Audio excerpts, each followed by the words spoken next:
Loya, Gilberto Mendoza, 6, Leonardo García, 7, Almanélida Arroyo Gámez, 8, Eduardo Serna Jasso, 9, Yasmina Ida Murillo Chanes, 10, Jazmín García Negrete y 11, Enrique Gaspar Mourey García.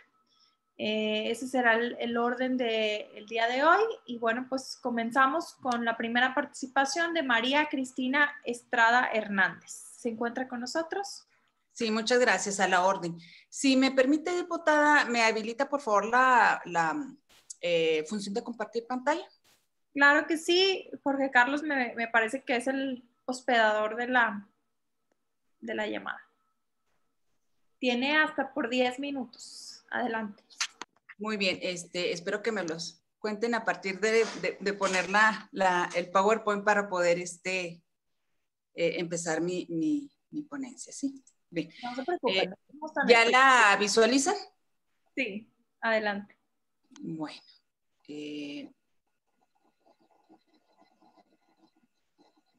Nos vamos a la primera.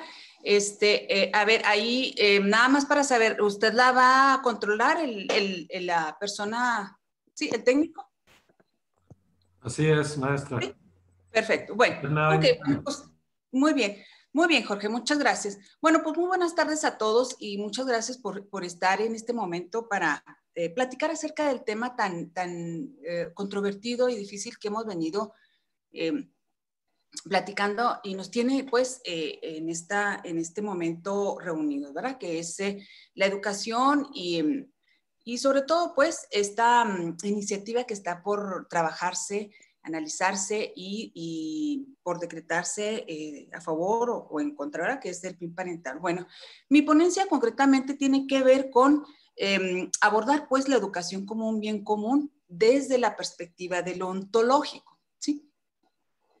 Y para ello, pues, yo voy a empezar a hacer un ejercicio muy concreto que quisiera que ustedes respondieran a la siguiente pregunta. Ustedes, diputados o cualquier ciudadano, tienen el derecho, pues, de circular de manera, conducirse, pues, o caminar, pues, por la vía más importante de la ciudad de Chihuahua, que es la Independencia.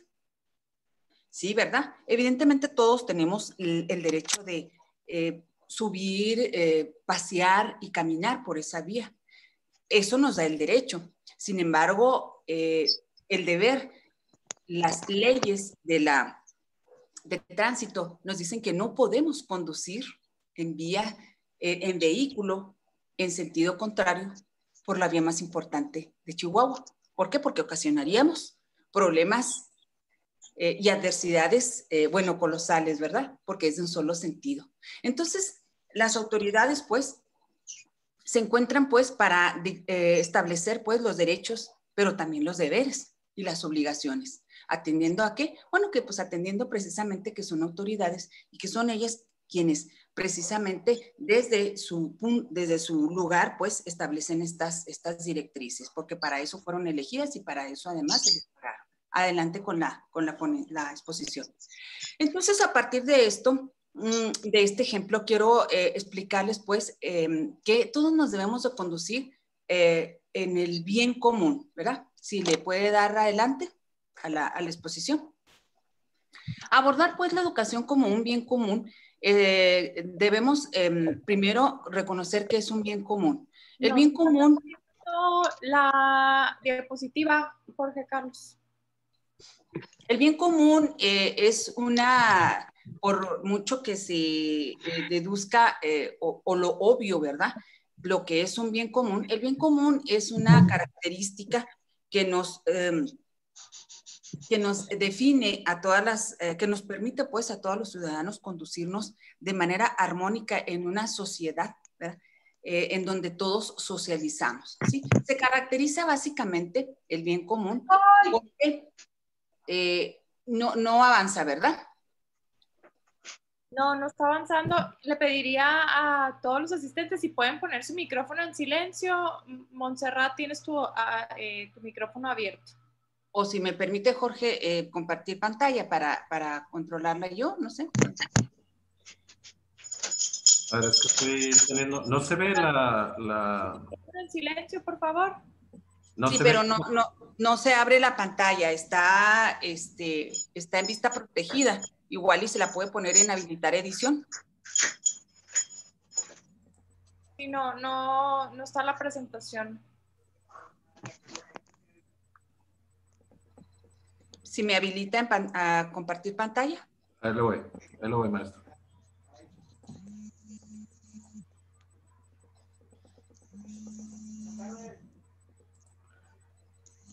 ¿Le aparece ahí la opción?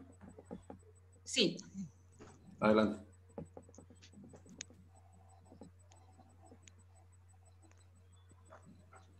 Me dicen en cuanto la vean, ¿eh? Sí, por favor. De nueva cuenta le pido si puede poner su micrófono en silencio. Gracias. ¿Ya la están visualizando? Todavía no. Ya. Listo. Entonces, ya estamos en bien común. Correcto. Entonces, el bien común se identifica porque esta característica se define como que es bueno, es benéfico y se emplea, se ubica en una comuna, en un país, en una nación, en un grupo o en una familia. Y el bien común es contrario al bien individualista. Y tiene la característica de que es asociativo. ¿Por qué? Porque los integrantes de este país, de esta nación o de este grupo y esta familia son sociables y además son socios, de alguna manera comparten intereses. El bien común utiliza la ley como un instrumento para la consecución de dicho bien. De tal forma entonces que todos los bienes comunes, ya se trate de educación, el agua, la luz, todo lo que en nuestro entorno vivimos y convivimos, bueno, pues constituye pues un bien común. La educación no escapa a este concepto, ¿sí? Lo que vamos a hacer aquí, pues, es hablar precisamente cómo la educación se ha venido modificando este fin último que permite que los integrantes de una sociedad establezcan un bien común que es para todos. Y lo vamos a hacer desde un análisis que los docentes estuvimos realizando a lo largo de un año, durante todo el 2019, fuimos llamados toda la planta docente de México para realizar análisis, para realizar una serie de foros regionales en los que se nos pedía que analizáramos los contenidos de la nueva Ley General de Educación para que cada estado armonizara pues las nuevas directrices que venían ya implementadas en la nueva educación mexicana, en la nueva escuela mexicana. Bien, entonces, esto que vamos a ver ahorita a continuación de manera muy esquemática surge pues de esta serie de reuniones que todos los docentes nos llevamos a cabo durante todo el 2019 para aprobar las nuevas reformas educativas que se plantearon en este nuevo sexenio, ¿de acuerdo? Bueno, normatividad del contenido de la nueva Ley General de Educación aprobada en noviembre del 2019. Vamos a hablar entonces de los capítulos concretos donde vienen estos contenidos que tienen que ver con perspectiva de género, ¿sí? En el tercero constitucional, como ya venía hablándose, ¿verdad?, de que la educación debería ser y es laica, gratuita, obligatoria, pero en este sexenio se elevó a rango el concepto de perspectiva de género, ¿sí? Bien, el concepto de perspectiva de género, como todos los aquí presentes saben, perspectiva viene del concepto, que se relaciona con el arte. Es una técnica de pintura que crea efectos ilusorios en el espectador, que visualiza una imagen, una figura, unos colores. Es decir, que la perspectiva nace de la subjetividad de quien observa una figura, unos colores, una estructura, en fin, ¿sí? Bien, y de género, bueno, pues hablamos de género cuando se habla pues en términos de clasificación de todo lo existente o de toda la forma humana o de todo lo que vive, ¿verdad?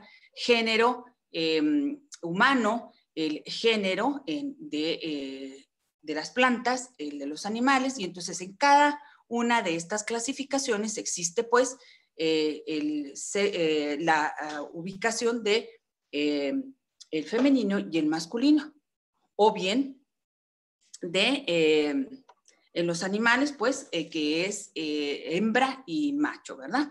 Entonces, bueno, ahí está. Esa es a partir de lo que es la perspectiva de género, ¿verdad?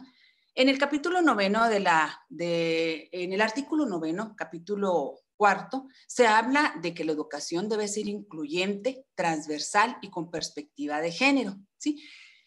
Transversal significa que esta perspectiva de género debe de estar en todas las clases, en todas las materias, ¿de acuerdo? En el artículo 30, capítulo 5, apartado 10, se habla de que debe de haber un fomento a la igualdad de género y la aplicación de la ESI.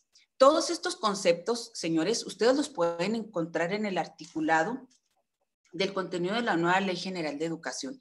Esto que estamos viendo aquí solamente así como que una línea, digamos, del tiempo o una línea de los conceptos que vienen a ser trabajados en esta nueva educación sexual integral, ¿sí? Bien, luego, entonces, los docentes, ¿verdad? Dicen, bueno, ¿cómo vamos a trabajar para que esta igualdad de género, que evidentemente desde la ciencia, ¿verdad? No se puede decir que existe una igualdad de género porque nunca va a haber una igualdad. No se puede decir que somos iguales. Los hombres, las mujeres, aún los machos y las hembras no pueden ser iguales, ¿de acuerdo?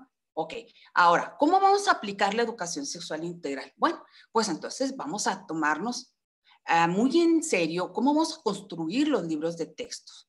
¿Sí? En los libros de texto vamos a encontrar que desde primer año incluimos pues encuentros con la genitalidad. Esto lo vamos a ver más adelante, de uno a uno, cómo vamos en qué texto, en qué nivel encontramos, ¿verdad? Desde el primer año los encuentros con la genitalidad, hasta pasar por toda la primaria, secundaria y estar listos para la universidad, como nos llegan a nosotros, ¿verdad? Bueno. Y en quinto año, concretamente de primaria, se habla de la asignatura, en donde en la asignatura de formación cívica y ética amplía pues toda su estructura de instrucción en materia de sexología para ofrecer a los niños todo un espectro de información para la práctica responsable, porque así se dice, ¿verdad? Responsable de la sexualidad, cuando en quinto año los niños todavía no están, ¿verdad? Todavía no están, no son, digamos, no aplican, no tienen una vida sexual. Para que estos libros de texto sean aplicados, bueno, y llevar a los niños, ¿verdad?, a una exploración de la naturaleza y de la sociedad. Entonces se trabaja en los niños desde el primer año, en segundo, y así se les lleva por todo este caminito y ya los tenemos preparados para llegar a la secundaria. En la secundaria, ¿verdad?, con ayuda de la Secretaría de Educación, el Instituto Chihuahuense de la Mujer, en este caso en Chihuahua, en otros estados o en otras instituciones, ¿verdad?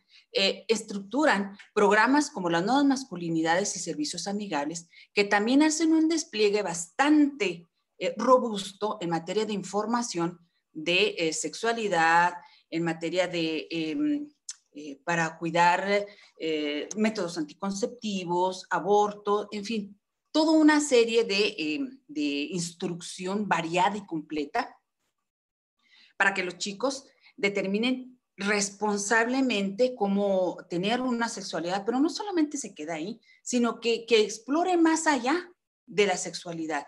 Y en donde en esa exploración les ofrecen también todo un abanico de posibilidades, en donde los apartan pues de la biología natural que la ciencia les establece, y en donde ellos en algún momento tienen que identificarse, ¿verdad? Entonces ya en la secundaria les establecen la promoción de la homosexualidad y si en un momento dado la homosexualidad no les convence, bueno, la ONU, ¿verdad? La ONU ya establece 112 géneros y si los 112 géneros no encuentran alguno de ellos, para eso está la no binariedad. Entonces es así como nos llegan a los preparatorianos a la universidad diciendo que son no binarios. Cuando se les explica o se les pide decir que entonces, ¿qué son? Bueno, ellos establecen que no son ni mujeres ni hombres, pero no saben qué son. Sí, Maestra, adelante. ya se está concluyendo su tiempo. No sé si habrá manera de poder ya empezar a concluir. Bueno, apenas voy a empezar en el análisis de cada uno de los grados. Miren, voy a hacer... Pero ya no le queda tiempo, maestra. Ya se terminó su tiempo. Si gusta concluir, le mandamos aquí los avisos por el chat del tiempo. Bueno, en la nueva Ley General de Educación también se establece, pues, que los padres de familia tienen la posibilidad, en sus artículos 127, 129 y 130, los padres de familia tienen la participación, obligación, deberes y derechos de colaborar, de opinar, de conocer, de ser observadores, de presentar quejas, de participar, de promover la participación, de proponer medidas y de informar cualquier situación que se presente. ¿Sí? Es decir, que aunque la educación sexual integral ofrezca todas las situaciones habidas y por haber para hipersexualizar a los niños desde primer año, como pude haberlo demostrado en las diapositivas, por falta de tiempo, ¿verdad? También permite que los padres de familia se integren en un consejo, ¿verdad?, de participación ciudadana, y en donde ahí permite, pues, establecer todas las propuestas que surjan de los padres de familia. Ahí es donde el PIN parental puede entrar. De tal forma, entonces, que esta figura puede estar avalada, y está avalada, pues, por la nueva Ley General de Educación aprobada por el Senado de la República en noviembre del 2019. De tal forma, entonces, que a los padres de familia tenemos, pues, nos reconoce, pues, la Constitución de Muy bien. que seamos nosotros los encargados de la educación de nuestros hijos. Yo les agradezco mucho su escucha, ¿verdad?, a esta exposición tan súper extra fast, pero bueno, pues espero que haya sido de suma contribución. Estoy a la orden para cualquier duda y aclarar cualquier situación. Muchas gracias, Cristina Estrada. Es muy importante a los expositores que estén pendientes de el chat, porque ahí es donde vamos señalándoles el tiempo que les va restando. Y también quisiera aclarar a las personas que han estado ahí escribiendo que en todas las mesas técnicas hemos sido flexibles de 1, 2 o 3 minutos para que puedan concluir y que puedan finalizar las ideas que tengan que hacerlo. Entonces, seamos respetuosos, seamos tolerantes, es justo lo que buscamos con estas mesas técnicas. Es el turno ahora de Juan Antonio López. Juan Antonio, ¿estás con nosotros? Hola, ¿qué tal? Muy buenas tardes. Buenas tardes. Tienes la palabra hasta por 10 minutos. Pedimos a los demás expositores si pueden silenciar sus micrófonos. Gracias.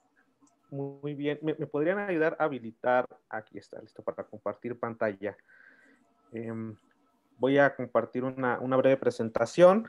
Pues de entrada, pues agradecer el espacio a los legisladores del estado de Chihuahua por este espacio en este ejercicio de diálogo y parlamento abierto que creemos que es muy constructivo para la legislación local. Y bueno, me gustaría entrar directamente al tema, diciendo que me gustaría compartir 3 ideas básicas. La primera es el papel, el vínculo que existe entre la familia, la infancia y el bienestar. Esa es la primera idea que quiero compartir.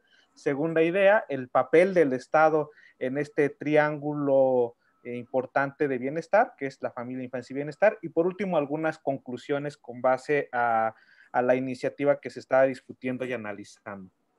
Primero, hablando de familia, infancia y bienestar, este triángulo importante para el desarrollo social de una comunidad, decir que para poder hablar del tema es importante, y hay diferentes recomendaciones internacionales y diferentes jurisprudencias de la Suprema Corte de Justicia que ponen en el centro el interés superior del menor. Entonces, habrá que hablar desde esta perspectiva del interés superior de la niñez, que es fundamental para poder contemplar qué es lo importante y lo deseable en la legislación. Y para hablar también del interés superior de la niñez, hay que considerar una institución que es fundamental para la protección y desarrollo de niñas, niños y adolescentes, que es la familia. Si bien esto lo podríamos decir de forma muy cultural u obvia, nosotros nos gustaría citar algunos de los elementos o las recomendaciones que han salido por parte de la Asamblea General de Naciones Unidas y la misma UNICEF, que plantean justo a la familia como un cuerpo intermedio para lograr la mayor protección y desarrollo de la niñez. Ejemplo, cuando hablamos de los derechos de trabajadores, es importante hablar también de cuerpos intermedios como los sindicatos. Cuando hablamos del desarrollo económico local y generación de empleo, es importante hablar de cuerpos intermedios como lo son las empresas o el sector privado. Cuando hablamos del desarrollo y protección integral de niñas, niños y adolescentes, es importante contemplar a un cuerpo intermedio fundamental como lo es la familia. Es por eso que la Asamblea General de las Naciones Unidas, en más de 15 resoluciones de su Asamblea General, y la UNICEF en más de 6 recomendaciones publicadas entre 2016 y 2019, hablan de la importancia de generar políticas orientadas a la familia justo como ese cuerpo intermedio para lograr el mayor desarrollo y protección de niñas, niños y adolescentes. ¿Y por qué se habla de ello? Pues porque se reconoce que dentro de la institución familiar existen diferentes beneficios públicos y privados que ninguna otra institución pública o privada puede realizar mejor, como lo puede ser la construcción de lazos afectivos, el cuidado de personas dependientes como la niñez, adultos mayores, personas con discapacidad, el vínculo intergeneracional que se da dentro del hogar, la complementariedad y corresponsabilidad en las labores del hogar e igualdad de oportunidades en lo laboral de mujeres y hombres, la protección y sustento de cada uno de sus miembros, y además hoy en tiempos de crisis pues también las familias se convierten en un actor protagónico en la detonación de la economía local, y por último también la transmisión de valores y normas sociales. Con esto, esta primera idea con lo que quiero comentar es que la familia es un cuerpo intermedio fundamental para el desarrollo, protección de niñas, niños y adolescentes, y que además brinda beneficios para las personas y para las comunidades que ninguna otra institución pública o privada puede realizar mejor. Dicho eso, me gustaría entrar a la parte número 2, que es donde puede venir la complicación o las distintas posturas respecto al tema, que es, bueno, ante este triángulo de bienestar, familia, infancia y desarrollo, ¿cuál es el papel del Estado? Y entiendo, y es muy natural que puedan existir distintas opiniones respecto a hasta dónde debe entrar el Estado, porque la familia, además de ser un cuerpo intermedio, es una institución que transita entre lo público y lo privado.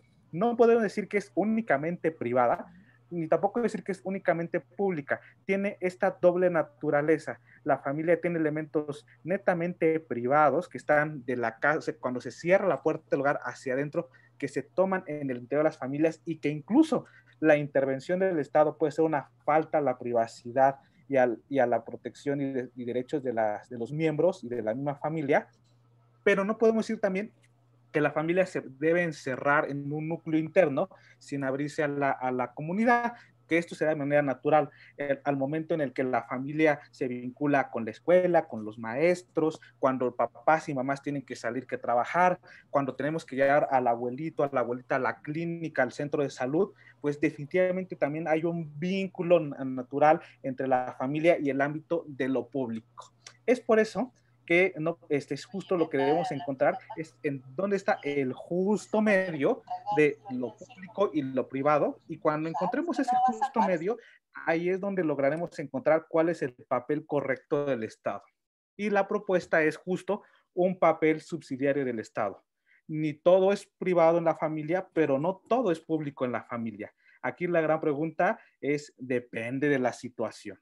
Y ante los distintos retos y oportunidades que existen en la familia, retos como aquellos problemas, como puede ser la crisis económica, como lo puede ser la violencia intrafamiliar, como lo puede ser la pobreza en la familia, existen diferentes posturas que puede tomar el Estado. Por un lado, apoyar a las familias ante los retos y dificultades que existen al interior de las familias. El Estado puede y debe apoyar a las mismas. Cuando hablamos de problemas económicos, pues generar incentivos fiscales, detonación de empleo, se ha hablado mucho de un salario familiar que pueda apoyar a las familias, y en casos muy graves de violación a los derechos humanos, como lo puede ser la violencia intrafamiliar, pues intervenir en casos muy específicos. Sin embargo, el papel que puede llegar a tomar el Estado también es de sustituir y partir de una conclusión errónea, como en la familia algunas cosas van mal, pues entonces hay que hacerla a un lado o sustituirla. Eso sería un exceso por parte del Estado para poder apoyar a la familia, en este caso, más bien sustituirla.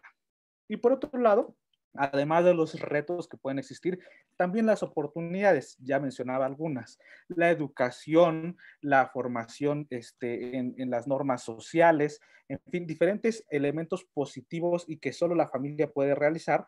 El papel del Estado que se debe tomar es de fortalecer esos núcleos familiares y no debilitarlos. Por ejemplo, decíamos, la comunicación y lazos afectivos es algo que solo se puede dar de manera muy particular dentro de los hogares y no se puede dar de la misma manera en otros espacios. Por lo tanto, el Estado debe tomar políticas que fortalezcan esa convivencia, que generen el ambiente necesario para que se dé, como políticas de balance trabajo-familia, como formación en habilidades parentales, para poder cultivar este tipo de convivencia.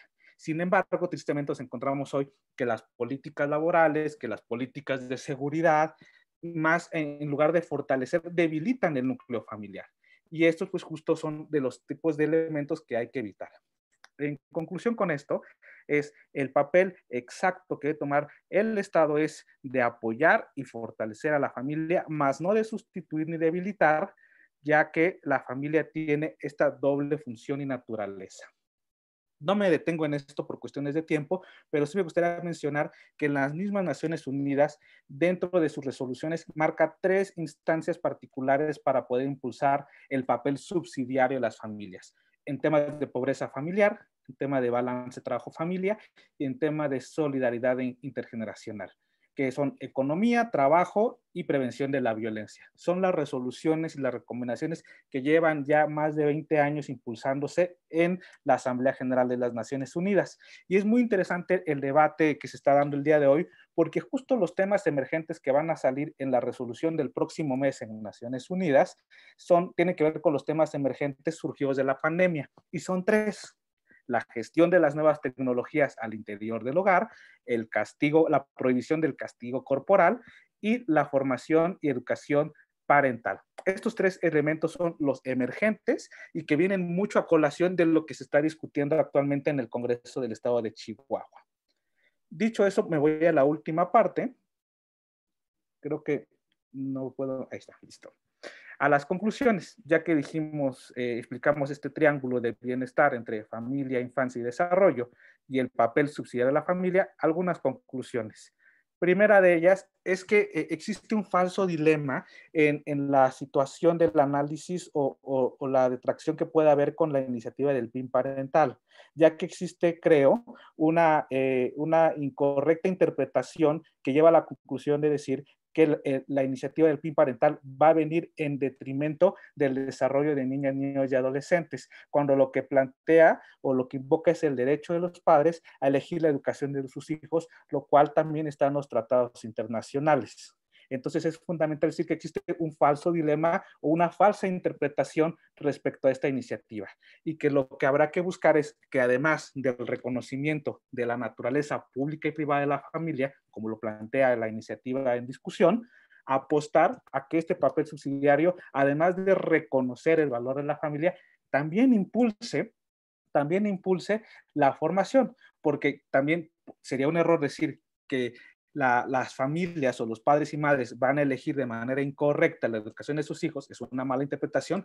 También podría ser una mala interpretación creer que el que tenga el derecho van a elegir la educación más adecuada. Por lo tanto, también hay que impulsar políticas de fortalecimiento de educación parental para que padres y madres tengan cada vez más y mejores herramientas para la educación de las nuevas generaciones. Con esto concluyo mi participación y pues agradezco nuevamente mucho la invitación y esta apertura al diálogo y este parlamento abierto en el cual podríamos lograr grandes resultados. Muchísimas gracias. Gracias a ti, Juan Antonio, por tu participación. También me gustaría mencionar que se integró a esta mesa técnica la diputada Marta Lemos, también nos está acompañando esta tarde. Muy bien, ahora es el turno de Ingrid Tapia. ¿Se encuentra con nosotros? Ingrid Tapia. No la veo registrada. Muy bien. Bueno, entonces pasamos ahora el turno a María Martínez. María Martínez, ¿no? Bueno, se salta entonces al turno de Gilberto Mendoza. Gilberto, ¿estás por aquí? Parece que tampoco. Y entonces sería el turno de Leonardo García. Gracias por la invitación. Feliz año a todos, diputada. Y don Jorge, ¿me habilita a compartir pantalla, por favor? Listo. Adelante, maestro.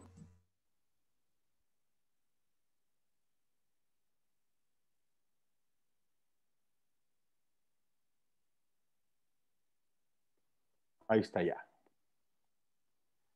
Bueno, pongo mi cronómetro para colaborar también yo con el éxito de este evento y no ser causal de los resultados potenciales. Partamos de esta declaración de la Plataforma de Acción de Beijing, +5. La educación es un derecho humano y constituye un instrumento indispensable para lograr los objetivos de la igualdad, del desarrollo y de la paz, en su párrafo 69. Para que este derecho humano pueda llevarse a cabo, pues se requiere de la coparticipación de las entidades, de los países, de los estados, a través de acuerdos de carácter internacional, como la Declaración Universal de los Derechos Humanos, el Pacto Internacional de Derechos Sociales, Económicos y Culturales, también conocido como el Pacto de San José, y otros instrumentos que yo quisiera referir brevísimamente en estos instantes. Empiezo con el artículo 26 de la Declaración Universal de los Derechos Humanos. Este artículo 26, que arranca con que toda persona tiene derecho a la educación, hay una partecita que es sobresaltado en amarillo, que dice: los padres tendrán derecho preferente a escoger el tipo de educación que habrá de darse a sus hijos. La razón de este artículo 26 obedece a que los países que redactan la Declaración Universal de los Derechos Humanos aquel 10 de diciembre de 1948 en París, lo hicieron para que nunca más un Estado, del color que sea, se atreviera a tomar la conciencia de los menores nada más porque era Estado, como lo hizo el nacionalsocialismo alemán o el estalinismo ruso. Entonces, antes del Estado está el derecho preferente de los padres a escoger el tipo de educación que habrá de darse a sus hijos. En el Pacto de San José es el artículo 13 el que nos manda esta narrativa. Los estados partes en el presente pacto se comprometen a respetar la libertad de los padres y, en su caso, de los tutores legales, y de hacer que sus hijos o pupilos reciban la educación religiosa o moral que esté de acuerdo con sus propias convicciones. De hecho, cuando yo iba a la escuela primaria rural federal Cuauhtémoc en mi tierra, hace ya varios ayeres, había niños que no participaban en los honores a la bandera. Estamos hablando de hace más de 40 años. y nadie los molestaba, nadie los sancionaba, no les bajaban calificación, los dejaban haciendo otra cosa en el salón porque su credo les impedía hacer honores a la bandera, porque era, de acuerdo a su credo, un acto de adoración a una imagen, y en su credo eso está penado. Y ningún maestro los molestaba porque reconocían este derecho de hacer que sus hijos o pupilos reciban la educación religiosa o moral que esté de acuerdo con sus propias convicciones, y en los honores no tenían obligación de participar en los honores a la bandera. Y estamos hablando de hace más de 40 años. En el mismo Pacto de San José se nos habla del concepto de la libertad de enseñanza, bajo la premisa de que el derecho a la educación incluye dos dimensiones: una, la que tiene que ver con la prestación del servicio en la territorialidad o la escuela pública, y otra que tiene que ver con la libertad o el derecho de elección. Esta segunda dimensión se conoce como libertad de enseñanza. ¿Dónde lo encontramos? En el mismo Pacto de San José se refiere también a la libertad de los padres en el contexto del derecho a la libertad de pensamiento, de conciencia y de religión. En el párrafo cuarto, los estados partes en el presente pacto se comprometen a respetar la libertad de los padres para garantizar que los hijos reciban la educación religiosa y moral que esté de acuerdo con sus propias convicciones. Artículo 18. En el Convenio Europeo de los Derechos Humanos, en su artículo 2, hay esta expresión: el Estado respetará el derecho de los padres a asegurar esta educación y esta enseñanza, la que imparte el Estado, conforme a sus convicciones religiosas y filosóficas. Artículo 2. En este mismo Tribunal Europeo de los Derechos Humanos, en la sentencia Balsamis, párrafo 27, el tribunal concibe la libertad de enseñanza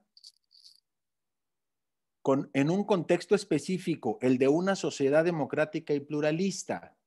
Y en el caso de la sentencia Folguero, en el párrafo 84 del mismo Tribunal Europeo de los Derechos Humanos, afirma: el artículo 2, acceso a la educación y a la libertad de enseñanza deben ser leídas conjuntamente. En otras palabras, no podemos hablar de acceso a la educación independiente de la libertad de enseñanza o diferenciar entre la educación pública y privada. El derecho de los padres a que se respeten sus creencias religiosas y filosóficas. Y la primera frase no distingue más que la segunda entre la educación pública y la educación privada. La segunda frase del artículo 2 que vimos en la lámina anterior tiene como objetivo salvaguardar la posibilidad del pluralismo en la educación, esencial para la preservación de la sociedad democrática. Cuando la señora Olga Sánchez Cordero afirma que el Estado es el único que tiene derecho a educar a los hijos en materia de sexualidad, la señora está violentando los tratados internacionales. Artículo 1 de la Constitución. Todas las personas gozarán de los derechos humanos reconocidos en esta Constitución y en los tratados internacionales de los que Estado mexicano forma parte. Tratados que mencionamos en las dos primeras láminas de los derechos universales y del Pacto de San José. El artículo 3 de nuestra Constitución afirma que toda persona tiene derecho a recibir educación.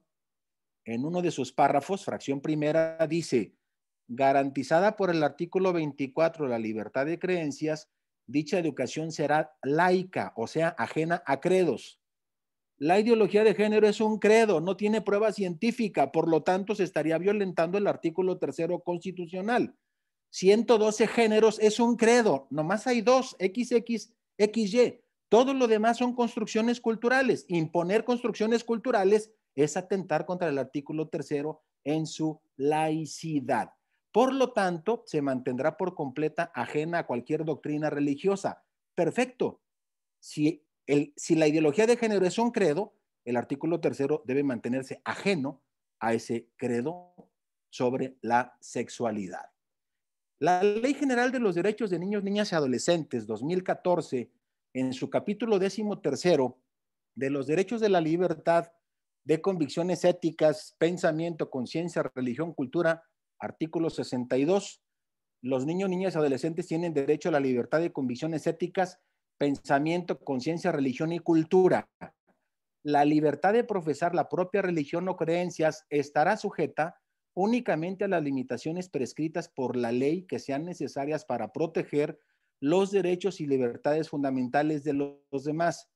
Las niñas, niños y adolescentes no podrán ser discriminados de forma alguna por ejercer su libertad de convicciones éticas, pensamiento, conciencia, religión y cultura.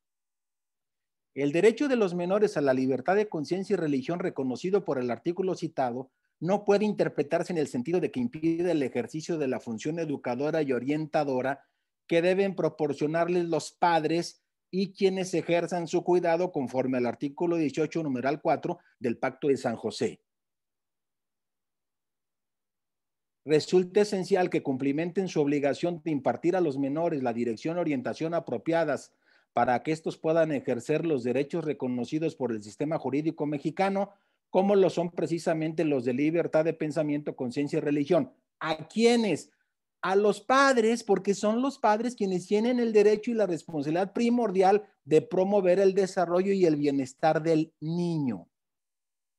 Finalmente, la Convención sobre los Derechos del Niño afirma: los estados partes respetarán los derechos y deberes de los padres de guiar al niño en el ejercicio de su derecho a la libertad de pensamiento, de conciencia y de religión. De los padres, el Estado, de los padres.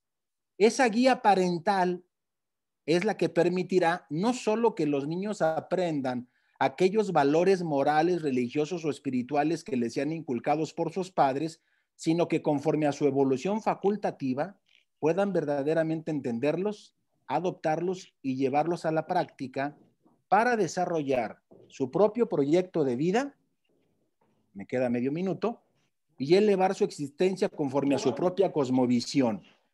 ¿Qué hace la Secretaría de Gobernación o qué pretende la nueva Ley General de Educación o qué quisieran algunos? Que solo leyéramos la letra roja. Es derecho de los niños desarrollar su propio proyecto de vida y elevar su existencia conforme a su propia cosmovisión, pero sin la intervención de los padres de familia. El PIN parental, o llámeselo como se le llame, puede ser una herramienta eficaz para que un Estado totalitario no imponga la visión que él quiera a la formación de nuestros hijos. Gracias por la invitación y estamos a sus órdenes.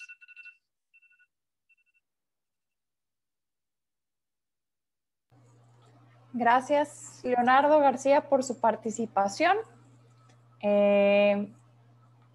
No sé si hay alguna pregunta por parte de mis compañeras. Sí, diputada, si me permite.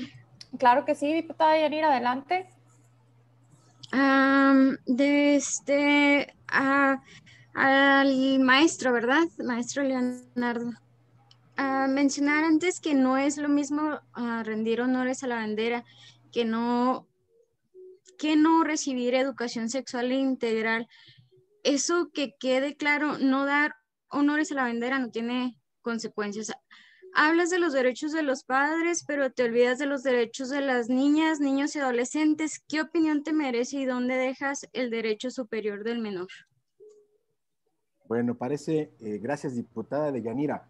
Puse el ejemplo de los honores a la bandera para demostrar que hay credos religiosos que les prohíben a sus integrantes hacer actos de veneración a imágenes. La bandera es una imagen y por lo tanto para ellos hacer honores es atentar a su credo. La ideología de género para otros es atentar a nuestro credo. La perspectiva de género no comprendida como igualdad de derechos entre hombres y mujeres, cosa que aplaudimos, promovemos y nos morimos en la raya, se está convirtiendo en una imposición desde el Estado por encima de la patria potestad del derecho que tenemos los padres de familia. ¿Dónde está el derecho de las niñas, niños y adolescentes? En la Convención Internacional de los Derechos del Niño, que dice: los niños tienen derecho a desarrollar su propio proyecto de vida con la orientación de sus padres, sin contradecir el derecho de sus padres, con la visión y cosmovisión filosófica, religiosa, valoral de sus padres. Cuando Hitler robó a los menores de edad su conciencia desde los 3 años de edad, empezaron las desgracias del nacionalsocialismo, porque las nuevas generaciones votaron como borregos lo que el Estado les dictó. Por eso, para nosotros debe ser importante, Si en una escuela, diputada Deyanira, la mayoría de los padres de familia quieren que le enseñen a un menor que el sexo no es solo entre hombre y mujer y por lo tanto hay que enseñarle sexo anal, hombres con hombres, mujeres con mujeres, y la mayoría está de acuerdo, pues adelante, es su problema. Pero si en otra escuela la mayoría no estamos de acuerdo, ¿por qué les tienen que enseñar eso a nuestros hijos? Y eso nos corresponde a nosotros. O mejor aún, ¿por qué no enseñar las dos versiones?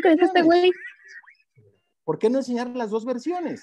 La versión que quiere el gobierno y la versión que queremos los papás. Pero no, parece que pensar diferente a lo que dicta el Estado se va a convertir tarde o temprano en un delito.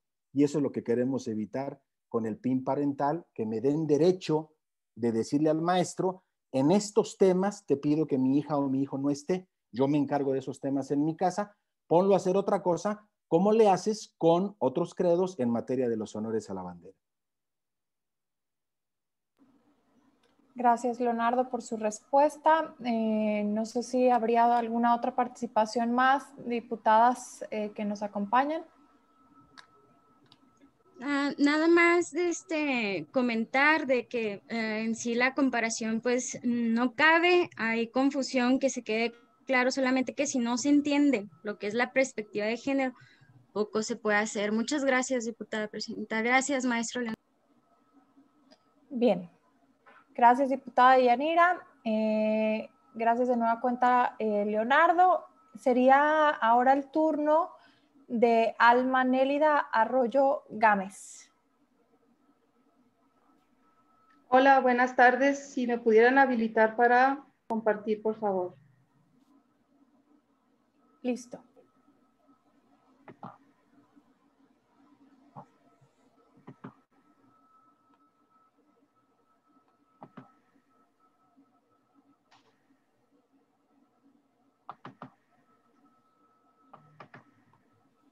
Listo, bueno.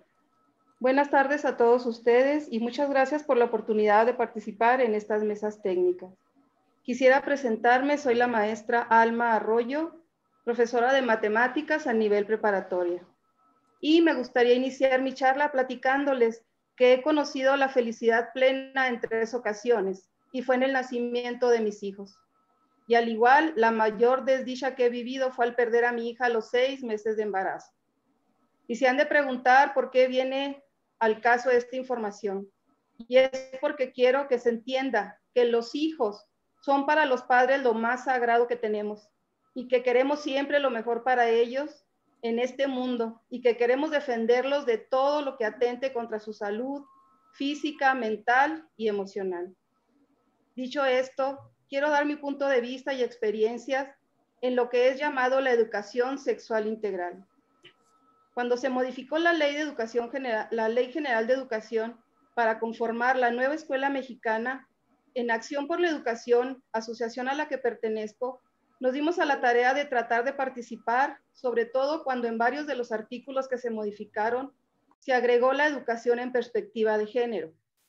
Inocentemente, varias personas entendían que era una igualdad entre niños y niños, niñas y niños, pero claro que no era así. Resulta que género se refiere a la autopercepción, o sea, soy del género que me siento y no con el sexo que nací. Y siguiendo en este concepto, hay más de 112 géneros que se dicen reconocidos por un asesor de la ONU y que si se dan a la tarea de investigar, pues sí hay muchos. Heterosexualidad, atracción hacia las personas del sexo contrario. Homosexualidad, atracción sexual dirigida exclusivamente a personas del mismo sexo. Bisexualidad, atracción sexual hacia personas del mismo sexo y del sexo contrario. Pansexualidad, atracción sexual hacia algunas personas independientemente de su sexo biológico o identidad de género. Demisexualidad, aparición de atracción sexual, solo que en algunos casos en los que previamente se ha establecido un fuerte vínculo emocional o íntimo. Litesexualidad, atracción hacia otras personas, pero que no sienten necesidad de ser correspondidas.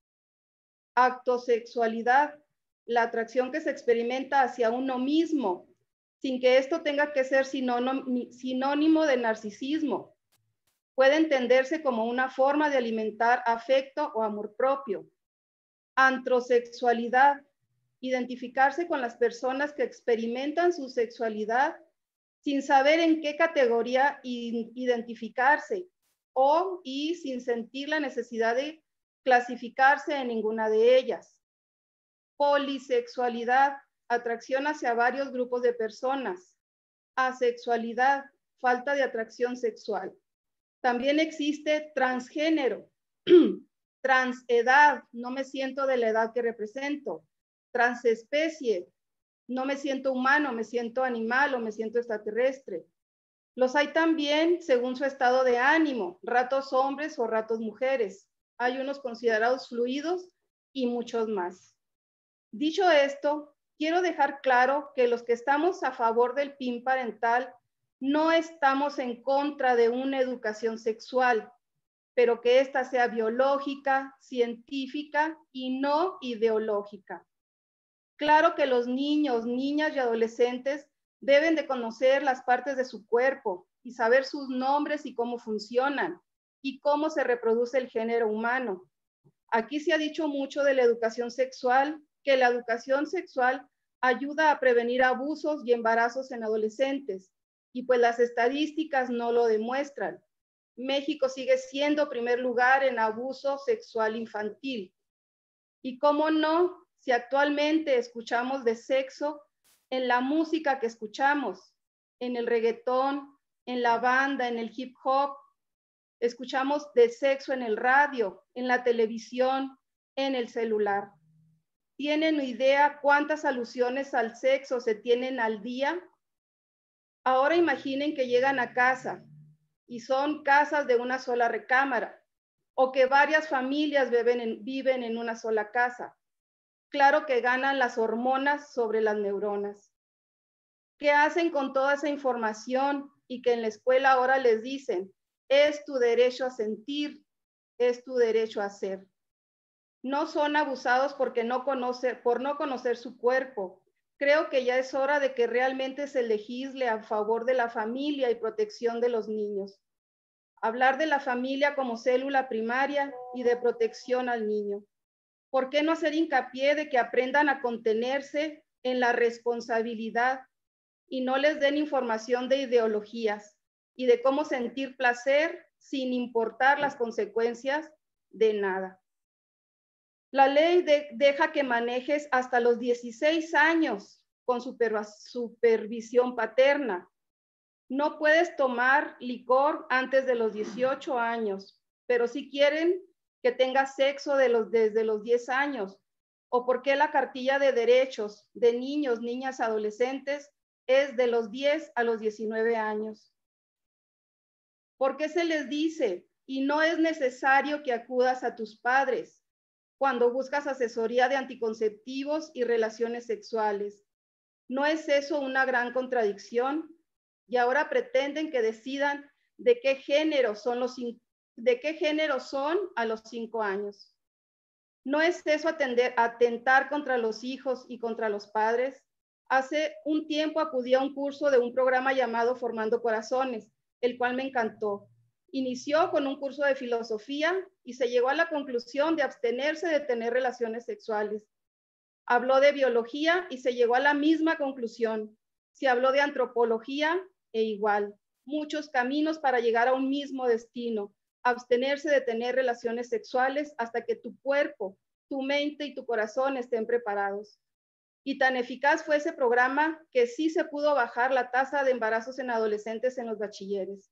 ¿Por qué no buscar programas con resultados y no seguir ampliando los mismos que no los traen? Si vamos a hablar un poco de historia, que es algo que me llamó mucho la atención, es que desde Aristóteles, él ya pretendía cuidar la imagen de los niños, de los jóvenes. Quiero ahora mostrarles, me hubiera gustado que estuviera el diputado de la Rosa, porque él siempre nos preguntaba a qué se refería o qué era, no creía lo que estábamos nosotros mostrándole. Aquí está un programa que se llama Servicios Amigables, en el que dice que desde los 10 a los 19 años los niños pueden tener cualquier información, y esa información,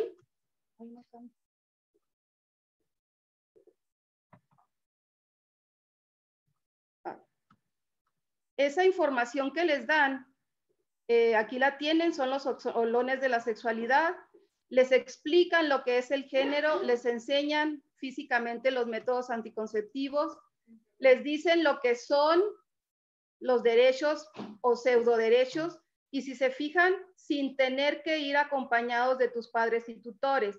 Desde los 10 años les están diciendo educación sexual para decidir, anticonceptivos para no abortar y aborto legal para no morir. Desde los 10 años les están metiendo la ideología del aborto. Les regalan anticonceptivos y si me los regalan, pues ¿qué hago con ellos? Pues los uso. Aquí están las clases a los que los llevan. Si ustedes se fijan, no son en la escuela y son promotores de clases sexogenéricas.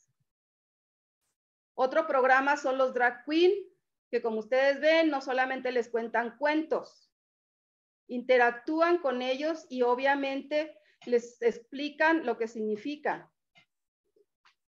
Ahí están las imágenes de los drag queen.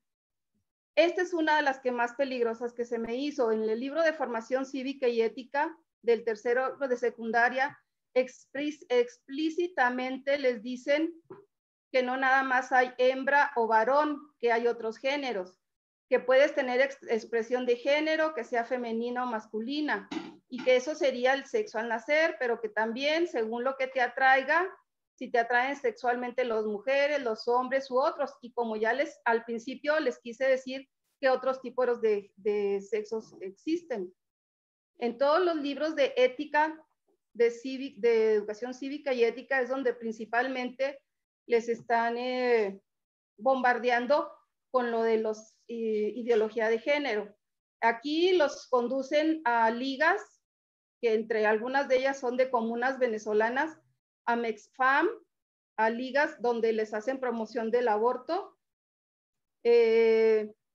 totalmente de cosas de libros homosexuales.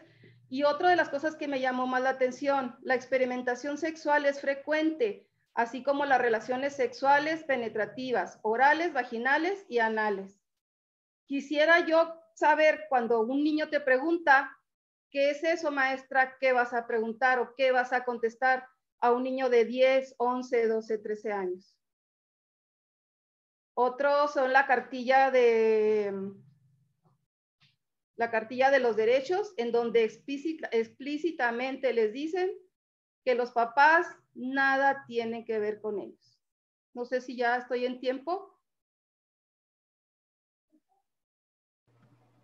Adelante, no nos ha marcado Jorge Carlos.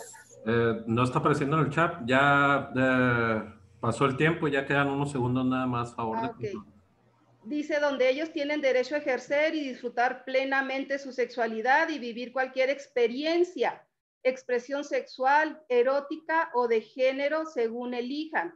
Y claro que dicen que el Estado lo tiene que avalar. Me encanta que el licenciado García Camarena haya estado anterior para que se vean los derechos que tenemos los padres y los hijos y que vean exactamente qué es lo que nos están enseñando para que se vea lo que realmente es la perspectiva de género en la educación. Muchas gracias. Gracias, maestra Alma Arroyo. No sé si hay alguna pregunta por parte de mis compañeras. Sí, diputada, nada más unas dos preguntas. Adelante. Bueno, un par de preguntas. Alma, la educación sexual no enseña cómo tocarse a los adolescentes ni tampoco a tener relaciones a los 10 años. ¿En qué clase o escuela escuchaste esto? ¿Tienes pruebas de lo que señalas? Y la educación sexual es un enfoque de la educación sobre sexualidad basados en los derechos y como perspectiva de género. Tanto dentro como fuera del ámbito escolar, se imparte a lo largo de varios años, incorporando información adecuada a la edad en consonancia con las capacidades cambiantes de las y los jóvenes. Y dicho sea que, de paso, solo como dato, Aristóteles era homosexual, así lo evidencian los escritos de la época. En tu idea de lo que has señalado, ya no sería una voz para ser considerada. Y finalmente, ante un hijo o hija que manifieste tener preferencias sexuales distintas a la heterosexualidad, ¿qué propones hacer? ¿Qué le dirías que no existe, que eso no se puede hacer? Adelante, maestra, con su respuesta. Sí, muchas gracias. Bueno, ¿por dónde empezar? Lo que es la sexualidad, nosotros en la familia se ve de una forma y en la escuela te la quieren poner de otra forma. En cuanto a que si tu hijo tiene determinadas preferencias, pues es en la familia donde se va a resolver. Vamos a hablar, vamos a ver qué situación se tiene, cuál es su entorno, el que está viviendo, pues para resolver. Ahí hace poquito vi una conferencia de un psicólogo colombiano y él nos explicaba su experiencia de muchos tipos de experiencias, pero la que más me llamó la atención fue de un niño de 5 años que él decía que era niña y que lo trataran como niña. Entonces los papás, pues ante esto, buscaron ayuda, fueron con un psicólogo y él les dijo, pues que a ver qué estaba pasando en su entorno. Resulta que ese niño quería ser niña porque tenía una hermanita pequeña de 2 años que estaba enferma. Entonces los papás le brindaban toda la atención a esa niña. Entonces el niño, ante ver que pues nada más a ella le ponían atención, pues él confundió las cosas y creyó que era por ser niña. Entonces, ante esto, el peligro es que ahorita ni siquiera podemos decir lo que pensamos, ya nos quieren quitar el derecho a la expresión, nos quieren coartar la libertad, ya no se puede educar a los hijos como quieras, tampoco te dejan hablar libremente y quieren que sea delito también que lleves a tus hijos al psicólogo. Entonces, ante esto, pues las únicas armas que estamos embatiendo ahorita es el PIN parental y que no es la solución para este problema. O sea, porque puede ser que mi hijo no reciba la atención porque yo firmé que el PIN parental que no, pero el niño de enseguida obviamente en su casa es más liberal y lo explican y pues ese es ahí donde la educación nos está echando a perder en alguna forma lo que es la sociedad y la situación de los hijos. Gracias, maestra. ¿Alguna otra pregunta? Pregunta, comentario. No, solamente las diputadas y diputados pueden hacer preguntas. Ok, muchas gracias. Para servirte. Gracias, diputada. Sería todo de mi parte. Nada más, maestra Alma, me parece que hablas con base en tu opinión y está bien, en el ámbito privado está bien. Alma, no es así para justificar el PIN. En el ejemplo que pones no responde lo que te pregunté, pero muchas gracias, dejaste muy claro muchas cosas. ¿Sería cuánto, diputada presidenta? Gracias, diputada Yanira. Cederíamos el uso de la voz a nuestro siguiente expositor, que es Eduardo Serna Jasso. ¿Se encuentra con nosotros? Eduardo. Muy bien. Entonces, es el turno de Yasmín Aida Murillo Cháñez.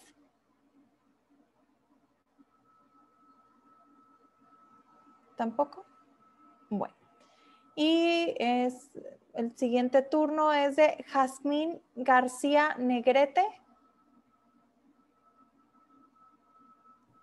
Jazmín. Buenas tardes, diputada. Aquí estoy presente. Muy bien, bienvenida. Tendrías la palabra hasta por 10 minutos. Muy bien, muchas gracias. Buenas tardes. Hoy quiero iniciar mi participación presentándome. Soy Jazmín García, madre de familia.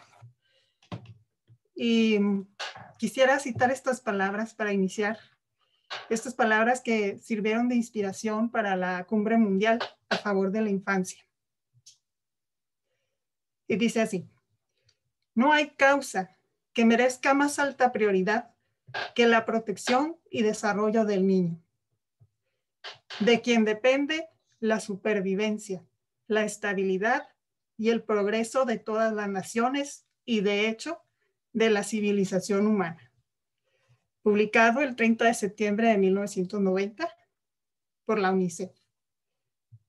Respetables legisladores, hoy vengo no solo a exponer mis razones como madre de familia, sino a darle voz a los niños que necesitan su voto a favor de sus derechos fundamentales para que estos queden protegidos.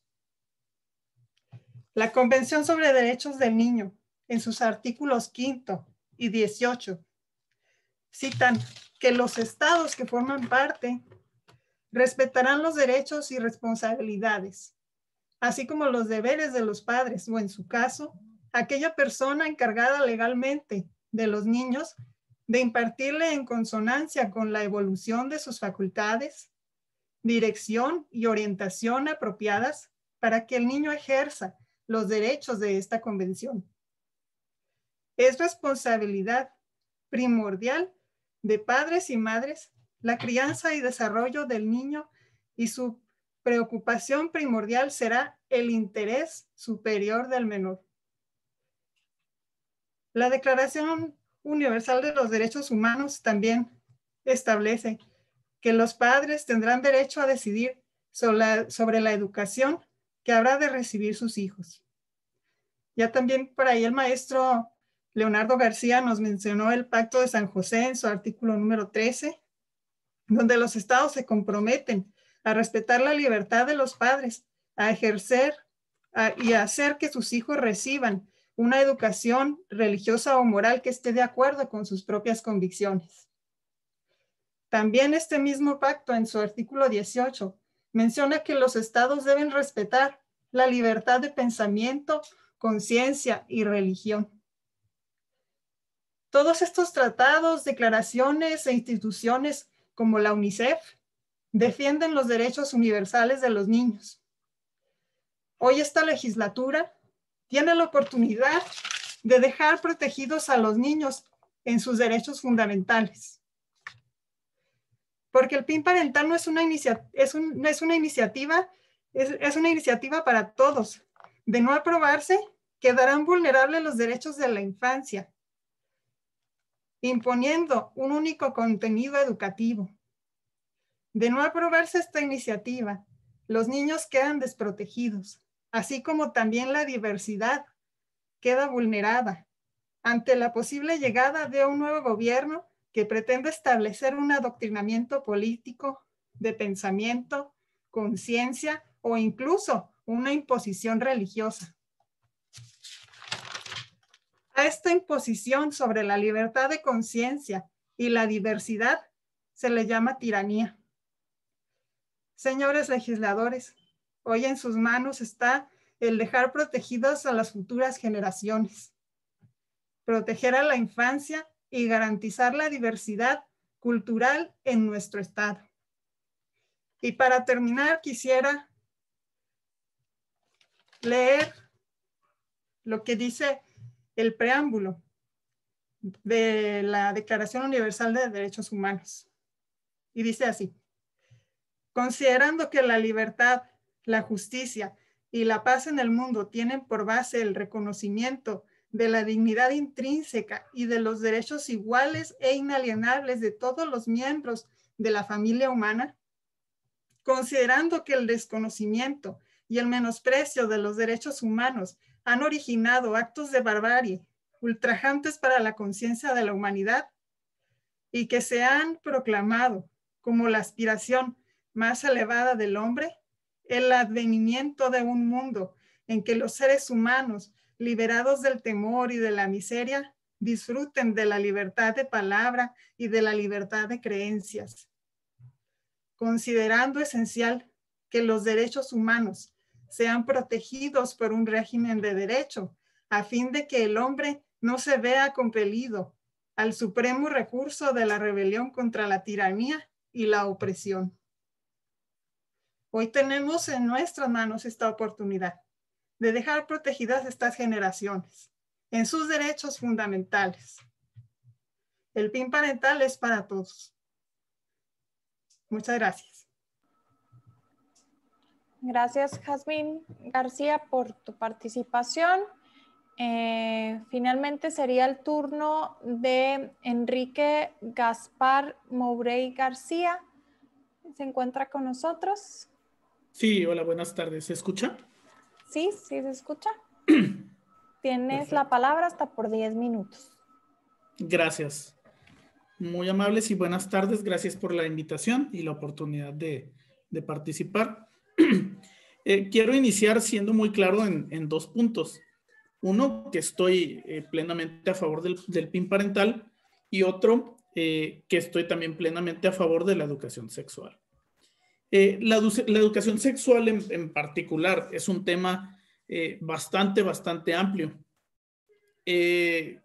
Yo creo que todos sabemos y estaremos de acuerdo en que es imprescindible que se cuente con un programa de educación sexual que siga el modelo de salud biopsicosocial, donde se consideren los aspectos fisiológicos, que es relativos al cuerpo, psicológicos, que son relativos a la mente, a las emociones, a la afectividad, y social, que son los factores externos que pueden influir en el desarrollo de la sexualidad de una persona. Una educación sexual que no considere alguno de estos 3 aspectos se podría considerar como una educación incompleta. Y al mismo tiempo existen diversos enfoques para tratar este mismo tema de la educación sexual. Algunos de ellos están basados en valores, en creencias religiosas, en perspectivas distintas, en fin, de diferentes enfoques. Y precisamente es por esto por lo que el PIN parental es una herramienta para todos. Poniéndome yo en los zapatos de las personas que están tal vez en contra del PIN parental o de las personas que están a favor, creo yo que esta es una herramienta que podría servir para todos.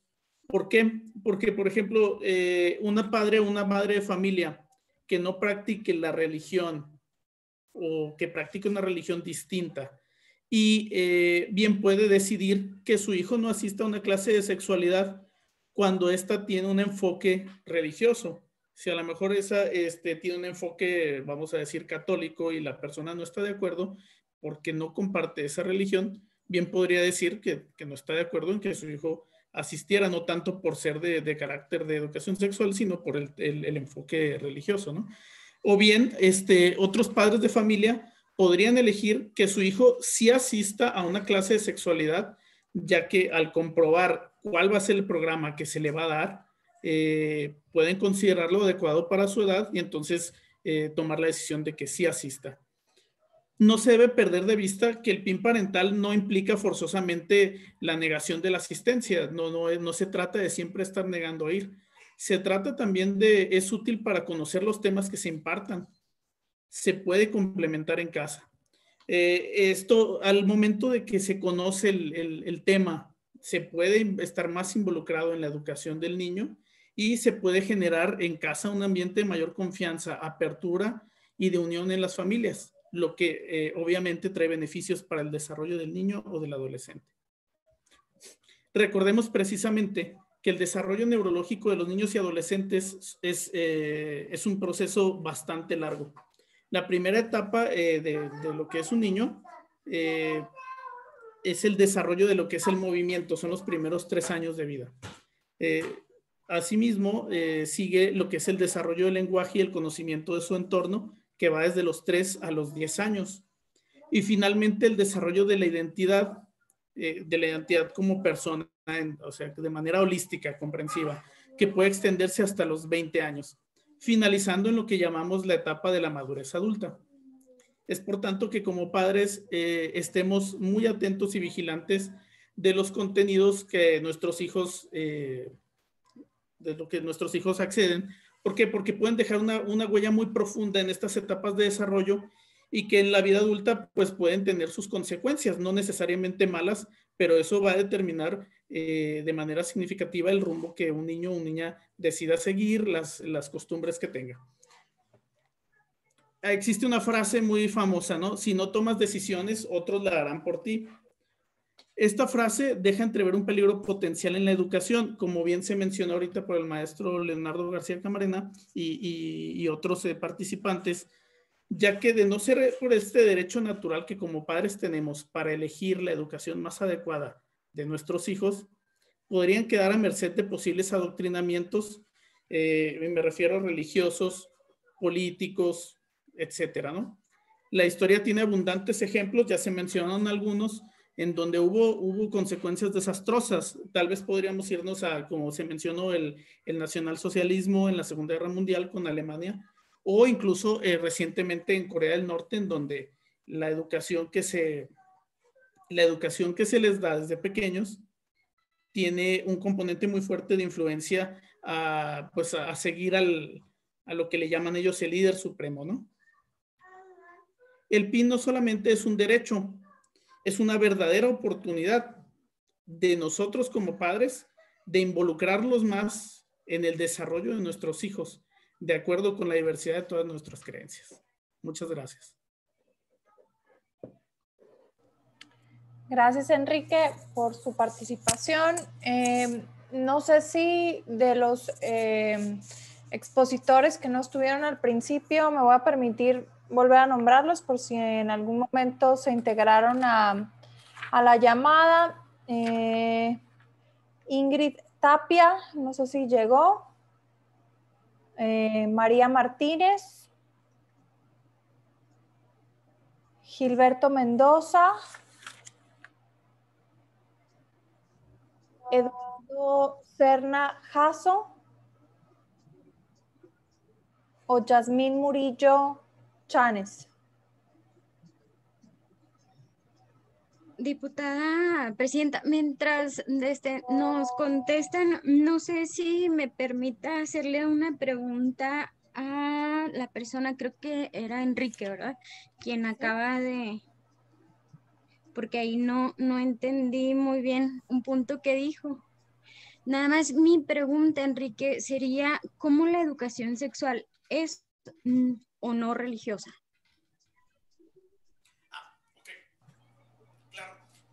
Lo que pasa es que considera lo siguiente. Gracias primero por la pregunta y por el interés. La educación pues, sexual se puede dar de muchos enfoques. Es decir, si una educación sexual, por ejemplo, se queda en el aspecto solamente físico, que vamos a decirlo, solo en la parte del sistema reproductivo, de las funciones de cómo es el proceso de un embarazo, de reacciones físicas que puede tener un cuerpo al momento de pasar, por ejemplo, por la pubertad o la adolescencia, pues se queda meramente en ese aspecto, ¿no? Se queda en lo que a lo mejor se pudiera llamar incluso como una genitalidad, y considero yo que no abarca lo que le llaman, lo que es la sexualidad en su totalidad, ¿no? La sexualidad imprime e involucra, por ejemplo, emociones que a lo mejor también un adolescente puede experimentar y pueden ser nuevas para él, por más que uno se las platique, porque pues no es lo mismo platicarlo a vivirlo, ¿no? Entonces, al momento de que se establece esto, por ejemplo, existen programas que están enfocados, hablando, por ejemplo, desde el punto de vista católico, en donde están enfocados a promover la abstinencia, ya que no se usen, por ejemplo, los métodos anticonceptivos, porque de acuerdo a la religión católica, se busca que a lo mejor que no se utilicen los métodos anticonceptivos por considerarlos no morales, ¿no? Entonces, eso es a lo que me refiero. Existen otro tipo de prácticas, de creencias, a lo mejor algunas pueden ser relacionadas con temas, no sé, como de yoga, como de creencia de energías, de cosas del cuerpo, cada una muy respetables, pero sin embargo, si a lo mejor una persona pudiera no estar de acuerdo con ese tipo de enseñanzas, pues bien estaría en todo su derecho de expresarlo, ¿no? De esa manera. No sé si respondí. Bueno, nada más, siendo así, sigue sin caber lo que mencionas, la educación sexual no se maneja como la religión, o sería hablando de otro tema. Y por último, repito la definición de la ONU en la que creo todas y todos estamos de acuerdo. La educación sexual es un enfoque de la educación sobre sexualidad basado en los derechos y con perspectiva de género, tanto dentro como fuera del ámbito escolar. Se imparte a lo largo de varios años, incorporando información adecuada a la edad en consonancia con las capacidades cambiantes de las y los jóvenes. Sería todo de mi parte. Muchas gracias. Gracias a ti. Gracias, diputada. Gracias, Enrique. Pues parece que no están los demás expositores que estaban registrados para el día de hoy. Les agradezco a todos sus exposiciones, sus argumentos y también obviamente a quienes nos acompañan como oyentes, a mis compañeras diputadas, a los secretarios técnicos. Y reanudamos esta mesa técnica el día viernes a las 4 de la tarde, todos invitados. Concluimos, me parece que todavía hasta finales de mes, entonces todavía pueden acompañarnos a escuchar estas exposiciones. Que tengan bonita tarde y nos vemos el viernes.